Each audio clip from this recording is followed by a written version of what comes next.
할렐루야. 아멘. 주님의 이름으로 축복합니다. 아멘. 옆에 계신 분 보고 인사 나누겠습니다. 주님의 사랑이 당신에게 가득하시기를 바랍니다. 주님의 사랑이 당신에게 가득하시기를 바랍니다.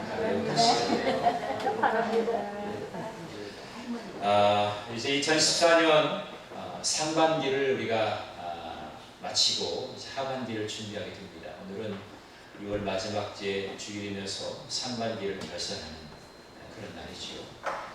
여러분, 지난 상반기 동안에 여러분들은 어떤 계획을 가지고 어떻게 하나님께 예배하였습니까? 내 삶에 있어서 여러 가지의 중요한 또 우선순위가 있었겠고, 하나님을 기쁘시게 드리기 위해서 우리가 열심히 살았겠지만 때로 부족한 점도 있었을 거고, 이런 부분은 내가 조금 더 보완해야 되겠구나, 내가 이것을 잊고 살았구나, 이런 것들도 아마 있을 것입니다. 여러분들에게 하나님께서 생각나게 하시는 그런 것들 하나하나 살피셔서 하반기에는 더 영향력 있는 그런 삶이 되시기를 주님의 이름으로 간절히 축원합니다. 상반기를 돌아볼 때 우리 주변에 여러 가지 일들이 있었습니다. 아마 그 가운데 가장 큰 무거운 사건이 지난 4월 16일에 있었던 세월호 침몰 사건이었을 겁니다. 그 사건으로 인해서 많은 우리 젊은 학생들이 또 유명을 발휘하기도 했고, 그 사건을 통해서 이 구원파라고 하는 이단 종파의 그러한 정체가 드러나게 되었지요. 그래서 많은 사람들로 하여금 가슴 아프게 하는 그런, 아직도 해결되지 아니하고 실마리가 풀려지지 아니한 그런 상황 속에 놓여 있습니다. 또 그런가 하면 동부전선에서는 어떤 병사가 또 막사에서 총기를 휘두르고, 그래서 그 총성 소리로 인해서 많은 또 군장병들이 죽게 되는 그런 안타까운 일도 생겨나게 되었습니다. 그것과 함께 또 그나마 소망을 주었던 월드컵 16강의 꿈도 접어야 했지요. 우리가 새벽 시간에 일어나서 마치 그 시간에 공교롭게도 새벽 기도 드리는 시간이었는데, 더 이상 축구 보지 말고 새벽 기도 열심히 하라고 해서 하나님께서 일찍 끝내게 하셨는지 모르겠지만, 그래도 좀 소망이 있는 그런 좀 좋은 결과를 가졌으면 좋았을 텐데, 안타깝게도 16강의 꿈은 포기해야만 했는 그런 결과를 가져오게 되었습니다.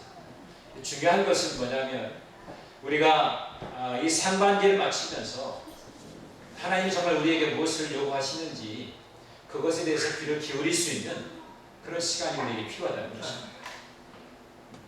오늘 본문의 말씀에 보면 베드로는 우리에게 만물의 마지막이 가까웠다, 그렇게 우리에게 경고하고 있습니다. 그러니까 만물의 마지막이 가까웠다라고 하는 것은 주님 오실 날이 얼마 남지 않았다, 그러한 마지막 때의 징조를 우리에게 깨닫게 하시면서 마지막 때를 준비하는 삶을 살아야 된다, 그것을 우리에게 말씀해 주고 있는 것입니다. 여러분, 그래서 이 마지막 때 여러 가지 우리가 징조를 보지 않습니까? 마태복음 24장 4절부터 14절에 보면 마지막 때의 징조를 우리가 이 마태복음 기자를 통해서 알 수가 있는데, 마지막 때는 적그리스도가 출현을 하고, 또 전쟁과 기근이 심해지고, 거짓 선자들이 많이 일어나고, 그리스도의 이름 때문에 모든 민족에게 미움을 받게 된다는 거예요. 그리고 마지막에는 사랑이 식어간다는 것입니다. 이러한 마지막 때의 징조를 보면서 우리는 어떠한 삶을 살아야 되게 됩니다. 더군다나 이렇게 주님이 사역하셨던, 또 주님이 사역하시고 이제는 그 제자들의 주님의 일을 감당할 때에, 그때도 마지막 때라고 했다면 지금 오늘 우리가 살고 있는 이 시대는 얼마나 마지막에 더 가까운 그런 삶을 우리가 살고 있겠습니까? 이런 상황에서 우리는 오늘 이 본문의 말씀에서 베드로가 이야기하고 분별하는 말씀에 귀를 기울여야 될 줄로 믿습니다. 어떤 삶을 살아야 되겠는가? 그런 이 말씀을 묵상하면서 세 가지의 이 원칙을 우리의 마음속에 깊이 새겼으면 좋겠습니다. 자, 먼저 우리 7절의 말씀을 함께 읽어보겠습니다. 베드로전서 4장 7절 말씀입니다. 우리 똑같이 한 목소리로 함께 읽어보겠습니다. 시작. 만물의 마지막이 가까이 왔으니 그러므로 너희는 정신을 차리고 근신하여 기도하라. 아멘. 아멘. 만물의 마지막이 가까이 왔다 그랬습니다. 그래서 정신을 차리고 근신하여 기도하라 했습니다. 여러분, 정신을 차리라고 하는 것은 뭡니까?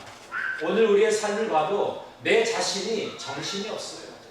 정신 차릴 수 없을 정도로 그렇게 분주하고 바쁜 삶을 살아갑니다. 여러분, 어떠한 목표를 위해서 우리가 정신없이 살아가고 있습니까? 정신이 없어요.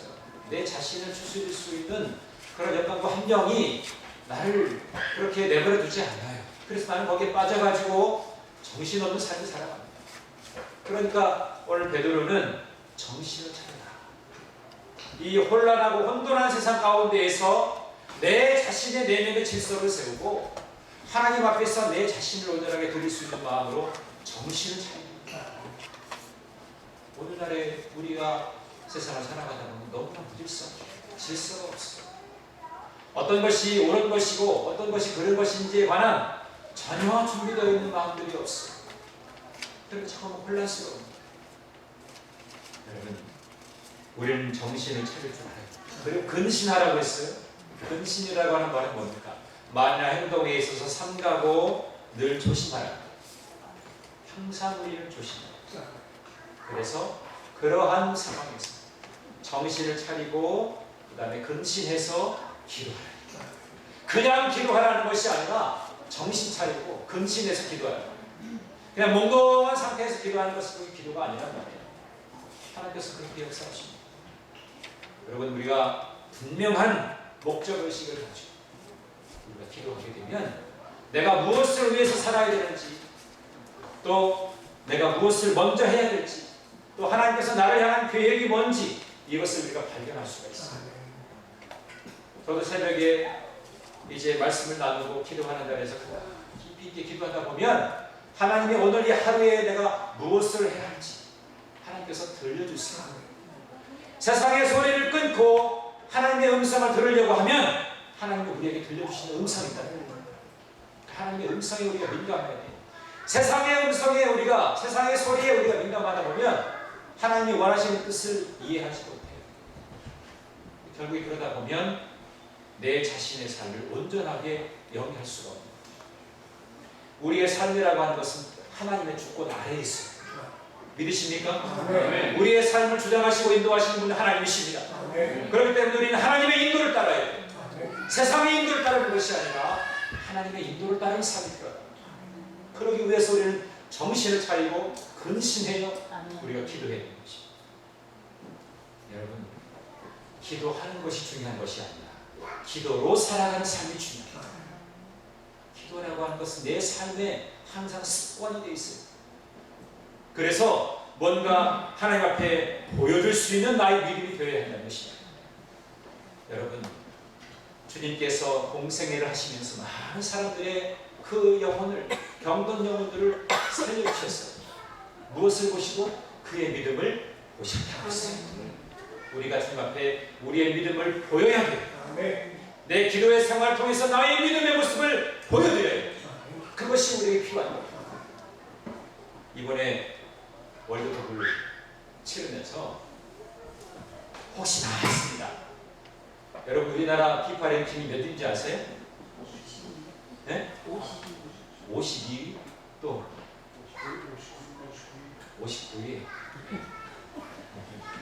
제가 오늘까지 통계를 보니까 정확한 그 피파 랭킹이 57위예요. 57위. 근데 우리나라가 잘 나갈 때 몇 위까지 올라간 줄 아세요? 17위까지 올라간 적이 있었어요. 98년도에 98년 12월 통계해 보니까 피파 랭킹이 17위까지 올라간 적이 있었어요. 근데 여러분, 이 월드컵에 본선에 진출하는 거는 32개 팀이 올라가가지고 거기서 16강을 가르는 거예요. 그러니까 우리는 57위예요. 그러면 32등 안에 들지도 못해. 그런데 32위 안에 들어간 것만 해도 감사한 거예요. 우리는 너무나 기대치가 높아요. 아마 우리나라 대표팀의 감독이 아마 괴로웠을 겁니다. 우리는 피파 랭킹이 57인데 16강 안에 들으라고 하고 막 그 악마들이 막 이글이글 하면서 막 응원하잖아요. 붉은 악마들이. 그러면서 우리는 16강에 들어야 된다고. 근데 경기를 마치고 감독이 한 얘기가 어떤 얘기를 했냐면 선수들이 좋은 경험을 했다. 앞으로 4년 후에는 아마 좋은 결과가 있을 것이다. 그렇게 얘기했어요. 그것에 대해서 이영표 해설위원이 아주 일침을 가했습니다. 월드컵은 경험하는 자리가 아니라는 거예요. 여러분 누가 월드컵 경험하기 위해서 나옵니까? 목표를 가지고 16강이라든지 일본은 4강까지 가는 걸 목표로 했어요. 근데 안타깝게도 다 떨어졌잖아요. 월드컵은 경험하는 자리가 아니에요. 그냥 나 뭐 했다? 나 축구 경기 한번 참석했다? 경험하는 자리가 아니라 보여주는 자리란 말입니다. 보여주는 자리. 내가 이렇게 준비했기 때문에 내 실력을 마음껏 내가 그 그라운드에서 죽고자 하는 그런 심정을 가지고 뛰어야 돼요. 제가 이 월드컵을 이번에 브라질에서 한 2014 월드컵을 하기 전에 월드컵 특집을 해서 2002년도 했던 그 경기를 다시 보여주더라고요. 근데 제가 봐도 확연히 차이가 2002년도에는 죽을 힘을 다해서 했어요. 뭐 우리 홈 그라운드 이점도 있지만요. 죽으라고 그랬어요. 그러니까 되는 거예요. 그러니까 4강까지 올라가요. 근데 이번에 보니까 몸살이기도 하고 스피드도 안 올라가고 월드컵은 본선은 경험하는 자리가 아니라 보여주는 자리. 우리의 신앙도 있습니다. 나 그냥 교회 다녔다. 나 그냥 기도했다. 그런 내가 경험한 것을 자랑하는 것이 아니라 나의 믿음을 보여줄 수 있어야 돼요. 내가 기도했더니 하나님께서 나의 기도에 응답하셨더라. 아멘. 이거를 보여줄 수 있는 그런 믿음의 사람들이 되어야 되잖아요. 그런데 우리는 그렇지 않습니다.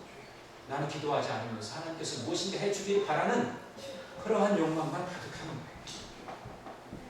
기도는 내가 어떤 문제가 생겼을 때 그 문제를 해결하기 위해서 기도하는 것도 있지만 더 중요한 것은 하나님께 내가 기도하면서 하나님 내 삶의 목적이 뭡니까? 하나님의 뜻이 무엇입니까? 그것을 기도하면서 발견하는 자리가 기도하는 자리입니다. 그래서 우리가 힘들고 어렵고 바쁘고 분주한 가운데서도 우리가 기도하게 돼요. 마틴 루터는 종교개혁 당시에 너무나 일이 많이 바빴습니다. 그러니까 기도할 시간, 여력 그것이 없는 거예요. 평소에는 6시간을 잤는데 3시간밖에 자지 못하는 거예요. 너무나 가슴 아팠어요. 그런데 오히려 그는 자기의 기도의 시간 3시간을 6시간에 더 늘렸어요. 왜? 바쁘고 분주하기 때문에 내가 해야 될 일이 더 많기 때문에 하나님께 구하는 그 시간이 더 많아야 된다고 하는 것을 그가 깨달았단 말이에요. 근데 여러분 우리를 바쁘면 뭐부터 줄입니까? 기도하는 시간, 예배하는 시간부터 줄이기 시작합니다. 여러분 오늘 여러분의 삶 속에 원칙을 하나 세우시기 바랍니다. 내가 바쁘고 분주할수록 내가 하나님께 기도하는 시간을 더 많이 확보하겠다. 아멘. 아멘. 새벽을 깨우고 내가 하나님과 독대해서 기도하는 시간을 더 많이 갖겠다. 그런 마음을 가지시고 기도할 수 있게 되길 바랍니다. 그렇게 기도하는 자리로 나아가게 되면 하나님이 여러분들에게 공급하시는 만나를 여러분들이 경험하게 될 것입니다. 내가 전혀 예상하지 않았던 그런 만나와 매출하기를 하나님께서 보여주시는 것을 우리가 경험하게 될 줄로 믿습니다. 그러한 기도의 사람, 보다 더 성숙한 그런 기도의 사람으로 우리가 나아가야 할 줄로 믿습니다.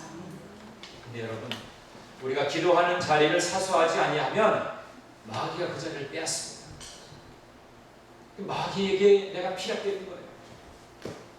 예전에 탈레반에게 피랍되어진 사람들의 모습을 보잖아요. 결국엔 죽잖아요. 내 영혼이 마귀로부터 빼앗겨서 내가 죽게 되는 거예요. 그러니까 여러분이 기도하는 자리를 사수하지 않습니다. 여러분 여호수아에도 그랬어요. 내가 기도 쉬는 죄를 범치 아니겠다. 여러분 기도하는 것을 쉬는 것이 죄입니까? 죄가 아닙니다. 여호수아는 그것이 죄라고 생각했어요. 내가 기도하는 것, 그것을 쉬는 것은 죄다. 그렇게 고백할 것입니다.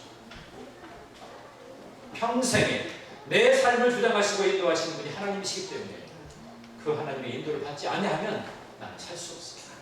그리고 내가 마귀에게 피랍될 수밖에 없어요. 여러분, 그래서 베드로전서 5장 8절의 말씀을 보면 베드로는 이렇게 권면합니다. 근신하라, 깨어라. 너희 대적 마귀가 우는 사자와 같이 돌아다니며 삼킬 자를 찾는다. 우는 사자가 깨어있지 않고 잠자고 기도하지 아니하는 그 영혼을 찾아내가지고 삼켜버리려고 지금 두루 찾아다니고 있다. 여러분, 이 경고의 말씀 여러분 들으시고 우리가 기도하는 자리를 사수하지 아니하면 마귀가 그 자리를 빼앗게 된다. 날마다 은혜의 보좌 앞에 나아가심으로 인해서 하나님과 더 가까이 더 그 관계가 깊어지시고 하나님의 은혜를 날마다 체험하게 되시는 여러분 모두가 되시기를 주님의 이름으로 간절히 축원합니다. 두 번째는 뭐냐면 뜨겁게 사랑하라는 것입니다. 자, 8절의 말씀을 함께 보겠습니다. 8절 시작. 무엇보다도 뜨겁게 서로 사랑할지니 사랑은 하다한 죄를 갚는다. 아멘. 자, 여기 말씀을 보면 무엇보다도 라고 하는 말씀이 나와요. 이 무엇보다라고 하는 것은 우선순위를 말하는 거예요. 다른 것도 중요하지만 이것이 먼저다라고 하는 거예요. 그래서 무엇보다 뜨겁게 사랑하라는 것입니다. 뜨겁게 사랑하라. 아까 좀 전에 제가 말씀드렸지만 마지막 때의 징조가 뭐라고 했어요? 사랑이 식어진다고 했어요. 왜냐하면 사랑이 식어지는 이유를 가만히 보면 다른 일을 위한 유익을 구하는 것이 아니라 나를 위한 유익을 구하니까 내 욕심과 내 욕망이 채워지지 아니하면 사랑하는 것도 포기하게 됩니다. 사랑의 목적이 뭔지 아세요? 성경은 이렇게 이야기했습니다. 사랑의 목적이 뭐냐? 사랑을 목적 가지고 하나요? 그런데 사랑은 분명하게 우리에게 목적이 있다고 얘기합니다. 그것은 뭐냐면 다른 사람의 유익을 구하는 것입니다. 나의 유익을 구하지 아니하고 다른 사람의 유익을 구하는 것이 사랑이라고 했습니다. 그것을 서로 하는. 여러분, 나를 위한 것을 그것을 사랑이라고 하지 않습니다. 그거는 이용하는 거예요. 사랑이 아니라 이용이. 하나님을 사랑하는 사람이 있고요, 하나님을 이용하는 사람이 있어요. 어떤 뜻일까요? 하나님의 영광을 위해서 살아가는 삶은 하나님을 사랑하는 거예요. 그런데 하나님을 인해서 내가 뭔가를 하고 싶다라고 하는 그것은 하나님을 이용하는 거예요. 내가 하나님을 사랑하게 되면 하나님이, 아니 하나님 편에서 좀 생각해 보세요. 아, 우리 저 사랑하는 서울교회 성도들이 나의 영광을 위한 삶을 사는구나. 아, 내가 저들의 삶을 내가 복의 복을 번입혀줘야 되겠다. 하나님의 입장에서 그러실 거 아닙니까? 그런데 우리의 머릿속으로는 하나님을 이용해서 내가 무언가 잘 되기를 바래요. 그 나의 유익을 구하는 것이지 하나님께 내 사랑을 드리는 것은 아니다. 사랑하는 것과 이용하는 것을 우리가 잘 분별해야 돼요. 오늘 그래서 베드로는 무엇보다도 뜨겁게 사랑한다. 이 뜨겁게라고 하는 말이 여러분 우리의 마음에 깊은 감동을 주지 않습니다. 사랑은 뜨겁게 해야 돼요. 미적지근하고 차거나 그래서는 안 됩니다. 뜨거워야죠. 우리의 열정과 우리의 마음을 다하는 온 마음과 온 뜻을 다해서 하나님을 사랑하고 주님을 사랑하는 것이 우리에게 필요합니다. 마찬가지로 우리의 교우들 간에도 그런 사랑을 나눌 수 있어야 됩니다. 서로 뜨겁게 끈끈하게 우리가 가족인 것을 우리가 기억하면서 서로 사랑해야 된다는 것입니다. 때로는 온전한 바른 사랑을 위해서 채찍을 들 때도 있습니다. 징계를 할 때도 있어요. 외면할 때도 있습니다. 그런 여러 가지의 수단을 동원한다 할지라도 사랑하는 마음만은 포기하지 말아요. 그래서 로마서 13장 8절의 말씀에 보면 피차 사랑의 빛 외에는 아무에게도 아무 빛도 지지 말라. 남을 사랑하는 자는 율법을 다 이루었느니라 했습니다. 사랑의 빛 외에는 빛을 지지 말라고 했습니다. 그러니까 온전한 사랑이 그렇게 율법을 다 이루게 됐다라고 말씀드립니다. 그러면 이 사랑은 구체적으로 무엇을 말하는가? 세 가지가 있습니다. 하나는 죄와 허물을 보지 않는 것입니다.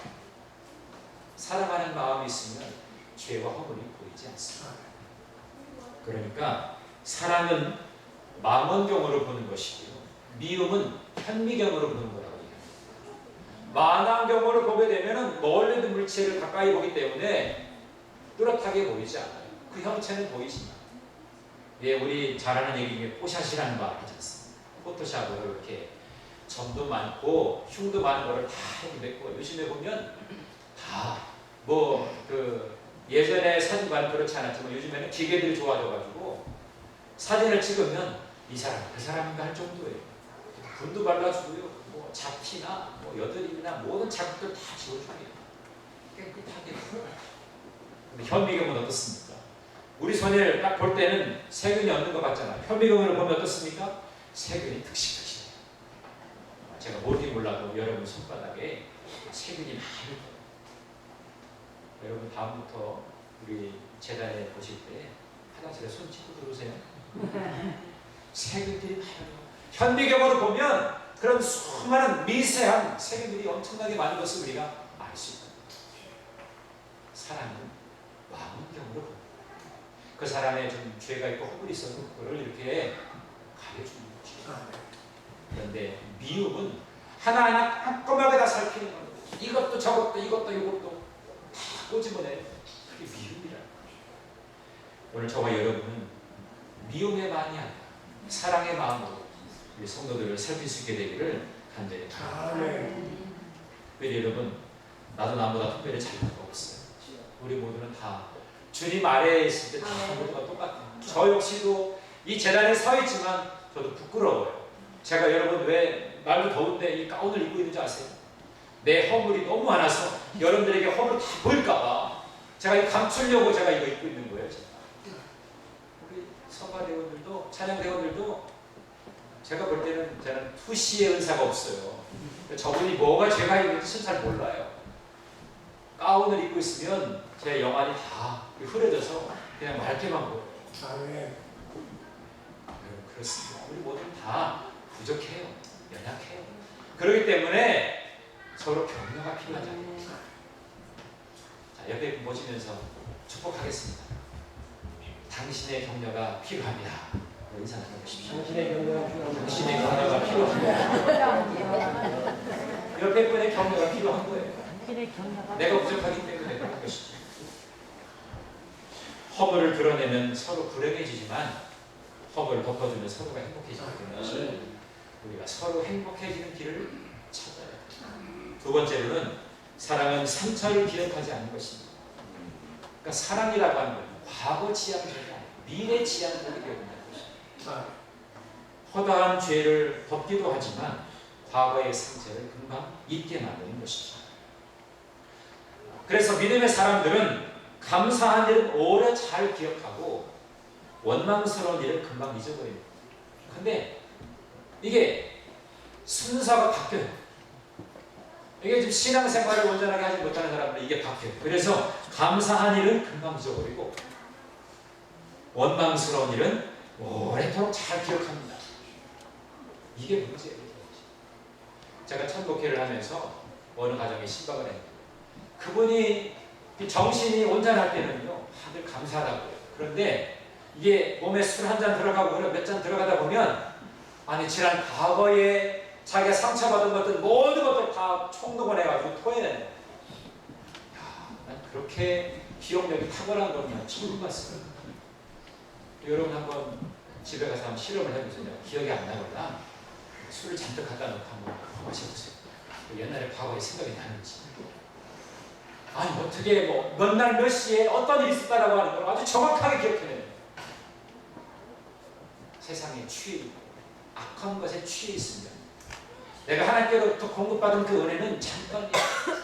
내가 원망하고 불평스러운 것들은 길이 오랫동안 내 마음에 차지하고 그게 우리 연약한 그런 육성입니다. 여러분 이스라엘 백성들을 보십시오. 저는 출애굽기를 보면서 우리의 인생의 드라마를 아주 명확하게 보여주는 것이 저는 출애굽기예요. 그렇게 생각하고 있어요. 그래서 제가 요즘에 우리 장로님들부터 시작을 해서 성품을 하게 되는데 이스라엘 백성들은 애굽에서 출애굽을 했어요. 이제는 노예에서 종에서 이제는 하나님의 장자가 되었고 하나님의 군대가 되었고 하나님의 백성이 되었는데 얼마나 그 영광스러운 특권을 누리게 되었습니까? 그런데 조금 목마르다고 조금 불평스러운 일이 있다고 원망하고 불평하죠. 가만히 보십시오. 정말 모세는 기도하는 사람이었지만 이스라엘 백성들은 원망하고 비평하는 자리에서 항상 있었습니다. 그게 모세와 이스라엘 백성들의 차이인 것입니다. 여러분, 사랑하게 되면 원망스러운 것에 관해서는 기억력이 감퇴되고 감사한 일에 대한 기억력은 더 좋아지게 됩니다. 오늘 저와 여러분이 그런 삶을 살았습니다. 과거에 상처가 없는 사람이 누가 어떻게 있습니까? 다 있죠.